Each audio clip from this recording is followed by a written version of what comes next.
Hello student, welcome to my class. আমরা class 11 level 1 অঙ্কগুলো সমাধানের ক্লাসের যে সিরিজ শুরু করেছিলাম, আজকে তার আরেকটি পার্ট। আজকে আমরা করছি এসএইচএম সরল দৈর্ঘ্যতি থেকে লেভেল 1 অঙ্কগুলো সমাধানের পার্ট 5। চলো তাহলে আমরা শুরু করে দিলাম আজকের ক্লাস। আজকে আমরা করছি 40 নম্বর অঙ্ক থেকে। যখন 60 কেজি ভর বিশিষ্ট এক ব্যক্তি একটি গাড়িতে ওঠে, তখন গাড়ির ভরকেন্দ্র 0.3 সেন্টিমিটার নেমে যায়। গাড়ির ভর 1000 কেজি হলে শূন্য অবস্থায় গাড়ির স্পন্দনের কম্পাঙ্ক কত হবে? আমরা জানি এই ক্ষেত্রে গাড়ির যে পর্যায়কাল হয় তা হয় T equal to pi root over M by K. পর্যায়কাল যদি T equal to pi root over M by K হয়, তাহলে আমরা কম্পাঙ্ক সমান সমান জানি 1/t, N equal to 1/t, তাই না? তাহলে আমরা লিখতে পারি যে গাড়ির স্পন্দনের কম্পাঙ্ক n equal to 1/2 pi root over k by M.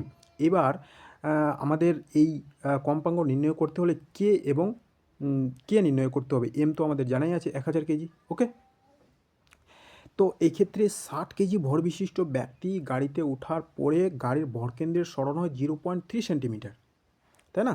তাহলে এইখানে আমরা বলতে পারি যে এখন 60 কেজি ভর বিশিষ্ট এক ব্যক্তি গাড়িতে উঠলে গাড়ির ভরকেন্দ্র 0.3 সেন্টিমিটার নেমে যায়। এখান থেকে গাড়ির স্প্রিং ধ্রুবক আমাদের নির্ণয় করতে হবে।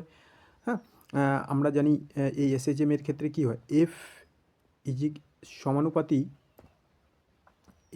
সমানুপাতি মাইনাস এক্স। অতএব F equal to minus K X. এখান থেকে বলতে পারি K equal to F by x.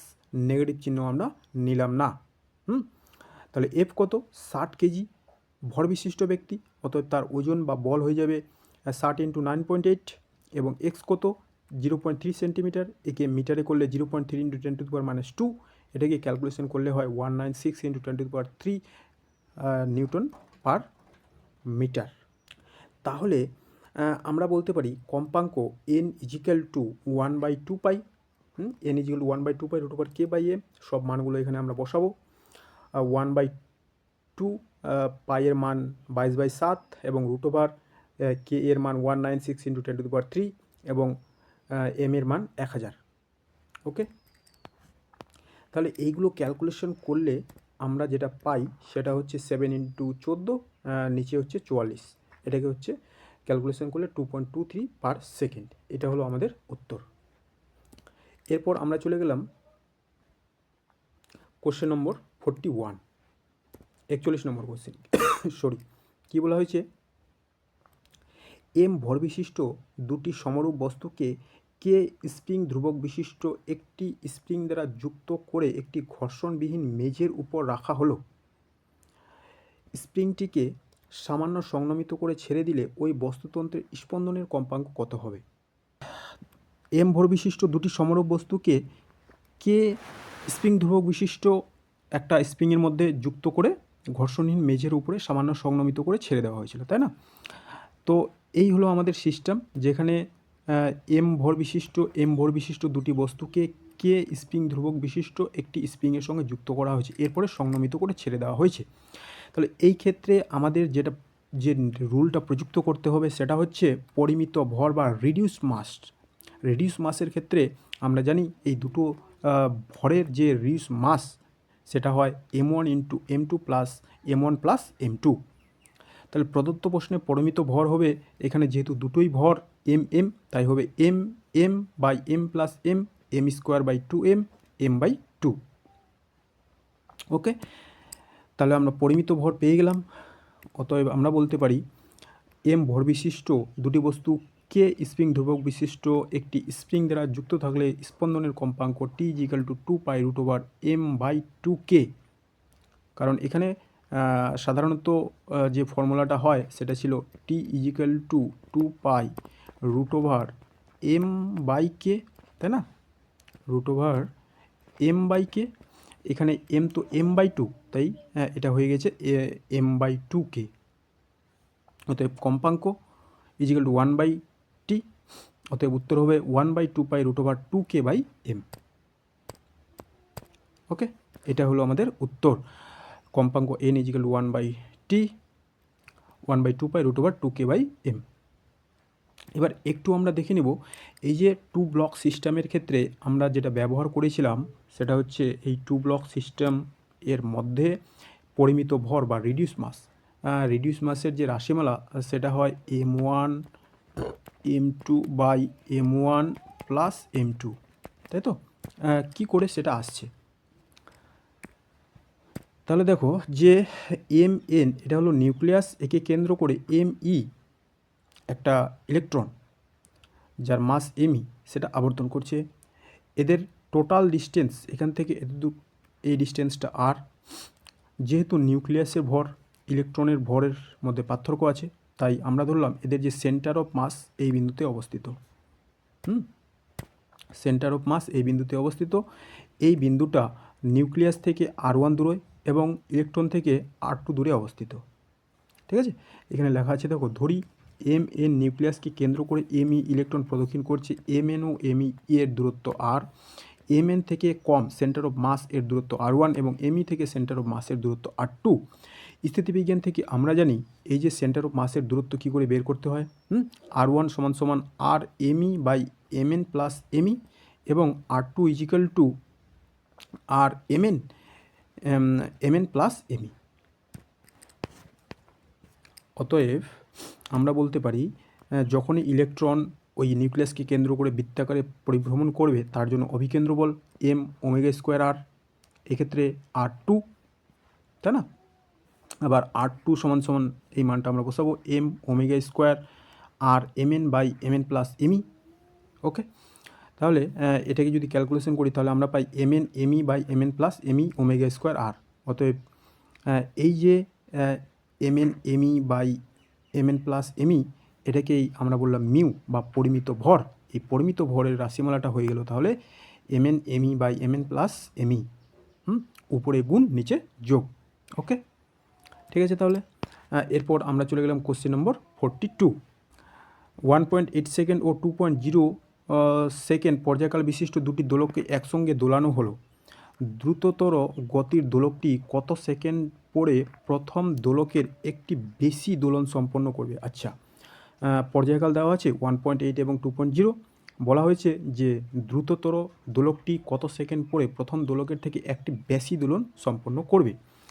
আমরা কি করলাম, ধরি টি সেকেন্ড পরে দ্রুততর দোলকটি অপর দোলকের মানে যেটা আস্তে আস্তে দুলছে তার থেকে একটি বেশি দোলন সম্পন্ন করবে। এটা ধরে নিলাম আমরা টি সেকেন্ড সময় এরকম হবে। তাহলে আমরা যেহেতু দোলনকাল দেওয়াই আছে, প্রথমটার ছিল 1.8 আর দ্বিতীয়টা 2.0, তাহলে টি সেকেন্ড সময়ে প্রথম দোলকটি কয়টা পূর্ণ দোলন সম্পন্ন করবে? Total time by দোলনকাল।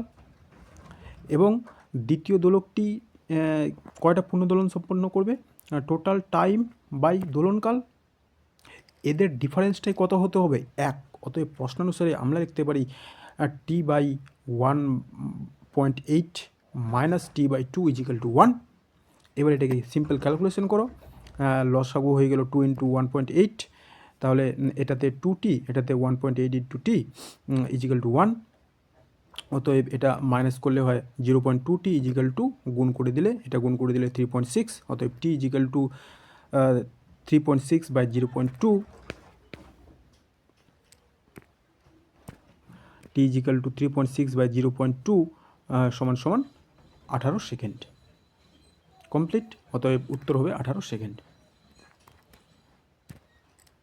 এরপর আমরা চলে যাচ্ছি 43 নম্বর কোশ্চেন।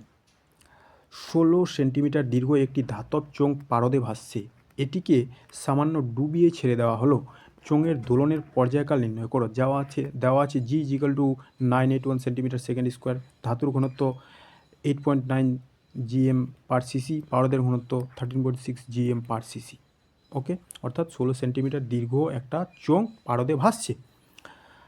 এক্ষেত্রেও আমরা পর্যায়কাল নির্ণয় করতে বলছে, তাহলে পর্যায়কালের যে রাশিমালা টি equal to 2π√h by G. H হচ্ছে এই যে চোঙটা তার যতটা অংশ পারদের মধ্যে ডুবে ভাসবে, আর জি অভিকর্ষ যে ত্বরণ। সিম্পল, আমাদের এখান থেকে শুধু এইচটা বের করতে হবে যে ওই চোঙটার কত মিটার পারদের মধ্যে ডুবে ভাসছে। বোঝা গেছে কতটা? আমরা কি করলাম, এই হচ্ছে একটা কন্টেনারের মধ্যে পারদ নিয়েছি, হ্যাঁ, এত দূর পর্যন্ত পারদ ভরা আছে, আর এই হচ্ছে আমাদের চোঙ যার দৈর্ঘ্য এল, আর এর এইচ অংশ এর অংশ, এইটুকু অংশ পারদের মধ্যে ডুবে ভাসছে। এক্ষেত্রে আমরা আর্কিমিডিসের সূত্র ব্যবহার করব। ব্যবহার করে এই অংশটা নির্ণয় করার চেষ্টা করব। তাহলে কি ঘটনাটা ঘটবে, আমরা লিখব, ধরি ধাতব চোঙটি এইচ সেন্টিমিটার পারদের ভিতরে রেখে ভাসছে। চোঙটির প্রস্থচ্ছেদের ক্ষেত্রফল ধরে নিলাম আলফা। চোঙটি দ্বারা অপসারিত তরলের আয়তন কত হবে? যেহেতু এইচ অংশ ভিতরে প্রবেশ করে ভাসছে, প্রস্থচ্ছেদের ক্ষেত্রফল আমরা ধরে নিয়েছি আলফা, অতএব ওই অংশের আয়তন হবে এইচ আলফা। ভর হবে এইচ আলফা রো। চোঙটি দ্বারা অপসারিত তরলের যে ভর এইচ আলফা রো, যেখানে রো হলো পারদের ঘনত্ব, এবং তার যে ওজন সেটা হবে এইচ আলফা রো জি। ওকে, রো হলো পারদের ঘনত্ব। এখন ভাষণের যে শর্তানুযায়ী সেটা হচ্ছে চোঙের যতটা ওজন হবে অপসারিত পারদের ওজনও ততটাই হবে। চোঙের ওজনকে আমরা ধরে নিলাম এমজি, অপসারিত তরলের ওজন আমরা বের করলাম এইচ আলফা রোজি। এই ক্ষেত্রে আমরা চোঙের যে ওজন সেটা তো জানি না, তাহলে চোঙের যে ভর সেটা তো জানি না, কিন্তু আমরা ঘনত্ব জানি, তাই না? তাহলে আমরা জানি ঘনত্ব d equal to m by v, অতএব এম ইজিক্যাল টু ডিভি। আবার ভি আয়তন সমান সমান প্রস্থচ্ছেদের ক্ষেত্রফল ইন্টু দৈর্ঘ্য এল আলফা। দৈর্ঘ্য আমরা ধরে নিয়েছিলাম এল, প্রস্থচ্ছেদের ক্ষেত্রফল আলফা, এল আলফা। তাহলে এই রাশিটা আমরা বসালাম, অতএব M equal to D L alpha, D A alpha G, আর এদিকে হলো এইচ আলফা রো জি। এখান থেকে এইচ সমান সমান d l by rho. D সমান সমান হচ্ছে চোঙের ঘনত্ব 8.9, এল চোঙের দৈর্ঘ্য 16, এবং রো পারদের ঘনত্ব 13.6। তাহলে এইচ আমরা নির্ণয় করতে পারলাম। এবার সূত্রটা তো আমাদের জানাই আছে, আমরা জানি যে দোলনের পর্যায়কাল T equal to 2 pi root over H by G. সেখান থেকে মানগুলো বসাবো, 2 pi root over 8.9 into 16, 13.6 into 981, calculation করলে 0.649 সেকেন্ড। ওকে, এরপর আমরা চলে গেলাম কোশ্চেন নম্বর 44। একটি সরল দোলকের এক প্রান্ত থেকে অন্য প্রান্তে 1/4 সেকেন্ডে যায়। একটি সরল দোলক এক প্রান্ত থেকে অন্য প্রান্তে 1/4 সেকেন্ডে যায়, তার কম্পাঙ্ক নির্ণয় করো। একদম ইজি। একটা সরল দোলক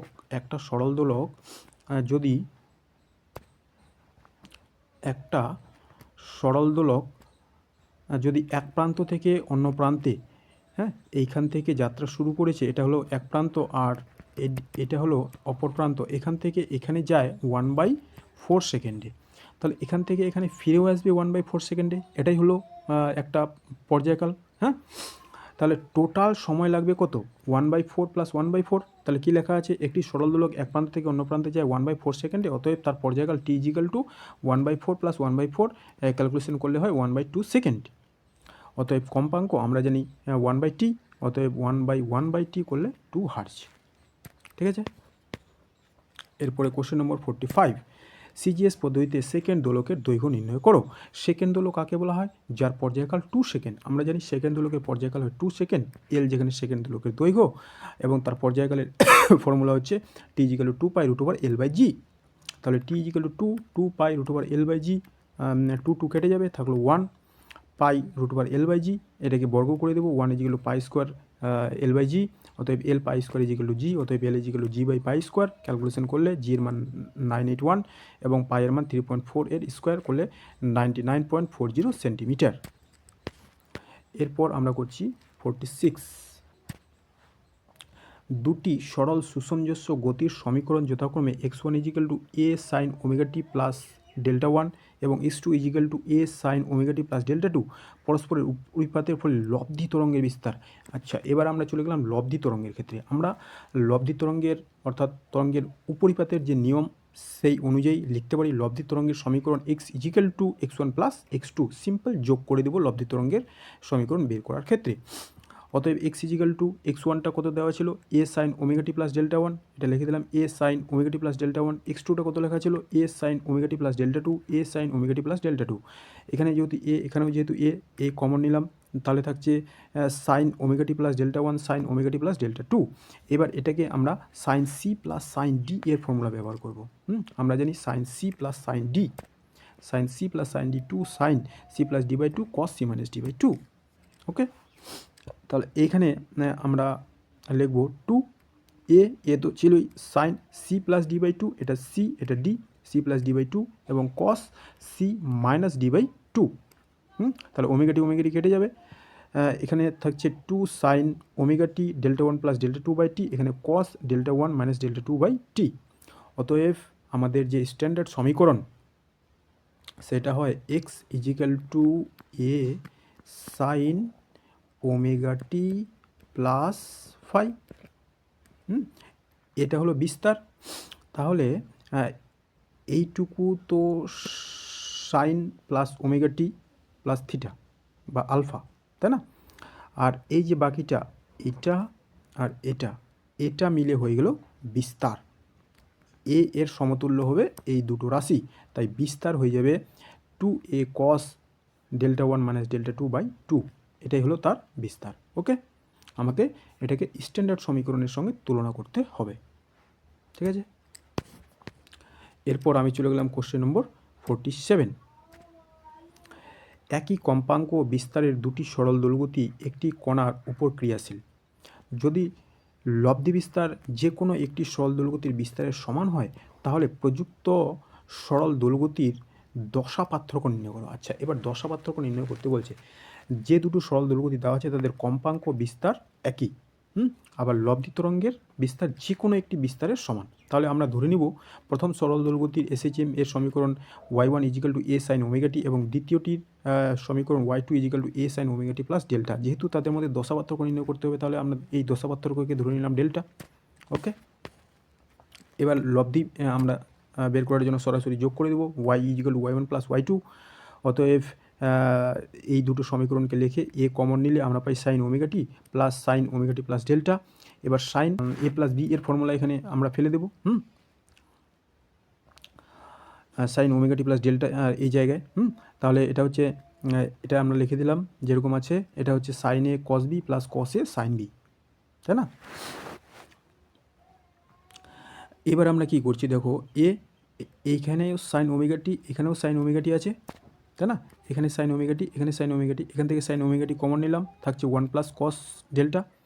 আর এদিকে যেটা ছিল সেটাই থেকে গেলো কস ওমেগাটি প্লাস সাইন ডেল্টা।